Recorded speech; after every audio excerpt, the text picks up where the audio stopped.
Hello అందరికీ welcome back to my channel Kavitha and Qatar blog. అందరు ఎలా ఉన్నారు? నేనైతే సూపర్గా ఉన్నాను. ఇక్కడ కతార్లో వచ్చేసి న్యూ అకాడమిక్ ఇయర్ అయితే స్టార్ట్ అయిపోయింది. పిల్లలకి బుక్స్ అయితే ఇచ్చారనమాట. 4 days అంటే స్టార్ట్ అవడానికి ఇంకా 4 days ఉందన్నప్పుడే ఇచ్చారనమాట. సాటర్డే రోజు అయితే బుక్స్ వచ్చాయి.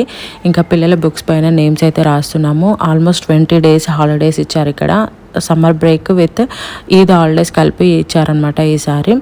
ఇక్కడ వంశీ వచ్చేసి grade 1కి వెళ్తున్నాడు. ఇంకా చైతన్య వచ్చేసి grade 3కి వెళ్తున్నాడు అనమాట. ఇక్కడ ఈ వంశీ ఇన్ని బుక్స్ ఇచ్చారు. నోట్ బుక్స్, టెక్స్ట్ బుక్లు అన్నీ ఇచ్చారనమాట. అన్నిటిపైన నేమ్స్ అయితే కంప్లీట్ అయిపోయి ఇంకా వాడు అన్ని బుక్స్ అన్నీ కూడా లోపల పెట్టేసుకుంటున్నాడు. ఇక్కడ వచ్చేసి చైతన్య బుక్స్, ఇంకా చైతన్య బుక్స్ పైన నేమ్స్ కూడా రాసిస్తున్నాను. మీకు ఇలాంటి మెమరీస్ ఏమైనా ఉన్నాయా? ఉంటే కామెంట్ చేయండి. నా చిన్నప్పుడు అయితే బుక్స్ ఇలా ముందటేసుకొని అన్నీ రాసుకునేదాన్ని అనమాట. బుక్స్ పైన నేమ్స్ అన్నీ రాసుకునేదాన్ని. ఎందుకంటే మళ్ళీ బుక్స్ అన్నీ కన్ఫ్యూజ్ అయిపోయి ఫ్రెండ్స్ దగ్గరికి వెళ్ళిపోతాయి అని ఉంటుంది కదా భయం ఒకటి.